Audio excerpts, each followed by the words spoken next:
A Valley City man says he is fed up with drug abuse in his town, and he's especially worried about his neighborhood, where he says there are lots of children around. Valley News Team's Rose Itzkovitz has recent numbers on drug-related calls in the area and what locals say they want done about it. I don't get scared of much, but I worry about the kids and stuff coming through here. Lance Peterson walks this path often. It's between his home and shop, behind this Valley City broken road. But he says it's not the safest. There's drugs being done back here. Peterson says it was right around here a couple months ago. I found a gal unconscious back there. I thought she was dead. Her eyes were rolled back. They came back around in her sockets. And just this past weekend, Saturday, Sunday, there's a naked guy back there hollering for a half hour. Indeed, a police report says Saturday a man was charged with indecent exposure, resisting arrest, and ingesting a controlled substance. Valley City police say there's been 57 drug-related calls so far this year, and 94 in 2018 on this broken road alone. But many say it's not just this area of town.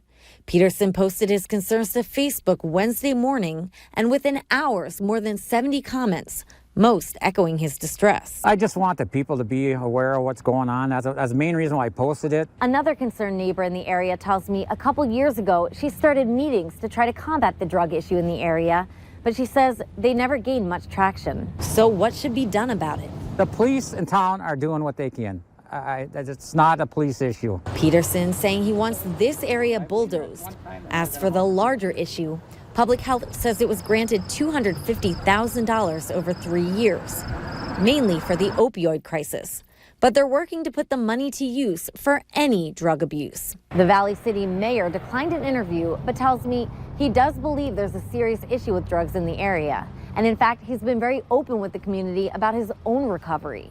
But he says the city's been working to overcome the problem, and he points out there are resources people should seek for help. In Valley City, Rose Itzkovitz, Valley News Live. And for more on the grant to fight drug abuse as well as resources, go to our website and click on this story. Pretty quiet around here, nothing like what Sioux Falls went through overnight. We'll have the latest from South Dakota a little later in our newscast, but right now let's check in with Hutch and find out about your no-wait weather. Hutch?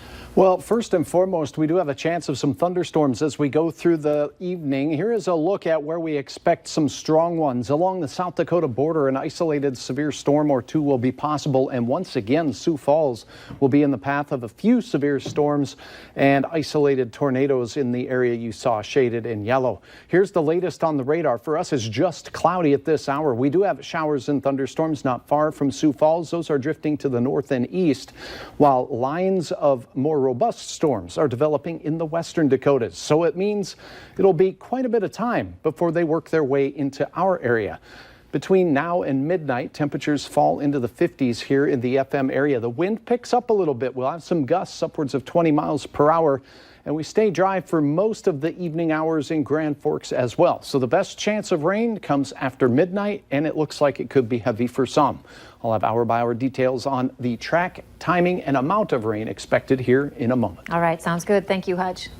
The search continues tonight for a man with ties to Fargo who's wanted in northwestern North Dakota.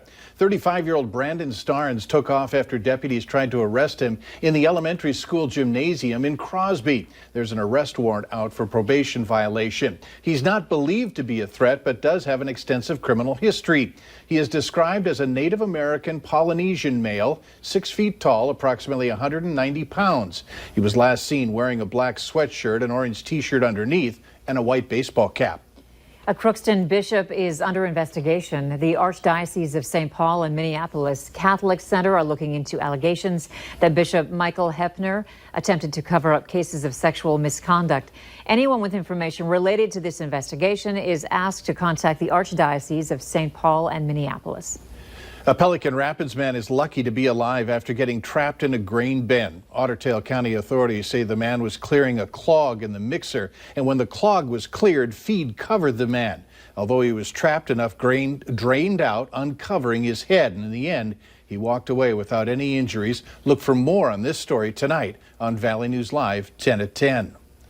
Although classes have been in session for less than a month, 8 kids have already gone missing from the bus stops or getting home from school in the area on time. All 8 children were returned home safely eventually. Officials say the number one reason that these things happen is because of miscommunication. Both of the instances we've had recently were both communication issues. Kids stopping off a friend's house or getting sidetracked on the way home, and communication didn't get relayed as to where they were at. Experts say the first place to call is the school, then the busing company, and if those turn up empty, call authorities. It's also best to check your child's friends' homes as well as nearby parks and around your neighborhood. Let's look at this no trespassing order. Why do I? I didn't make the agreement with you when I called the school. Who the do you think you are, County Public School? Yeah, I am a little bit crazy. It's my babies, you piece of. A hot moment caught on camera. Earlier this year, a Roseau mother recorded herself live on Facebook after being escorted out of her children's school thanks to a no-contact order. Her ranting, profanity, and threatening comments sent the Roseau Elementary School into lockdown. Today, she sat down with Dr. Phil to talk about the incident. It's a little shocking to see that played back. Yeah, that's the reason I stopped it, because you've watched this up to the point where you broke your bracelet. Yeah, basically. But you've not seen it beyond there. No. To find out what else happened, log on to valleynewslive.com for a link to the Dr. Phil show. We have an update to a story that we told you about a couple of weeks ago involving a military man's statue stolen from a Valley City woman's garden. Donna Lemaire tells us that after we ran the story, the Sons of the American Legion organization sent her a donation to replace it. She says she's grateful for the community's support and she'll update the garden next spring. The start date has been postponed at Jamestown's new medical marijuana dispensary. It was supposed to open today. Grassroots Cannabis, the company who operates the dispensary, says due to unexpected circumstances, the herbology dispensary will open on September 24th. The company is also apologizing for the inconvenience. City officials say that the strip mall on 13th Avenue South in Fargo that was damaged during a winter storm came down today. Part of the roof caved in due to large amounts of snow last winter, and today a crew demolished the remaining buildings. Later on Valley News Live at 6, stepping up on a day to remember. We'll find out what message these firefighters wanted to deliver. Showers and thunderstorms developing in the western Dakotas are heading our way. It looks like a soggy Thursday, and I'll have those details coming up right after this. You're watching Vintage Live on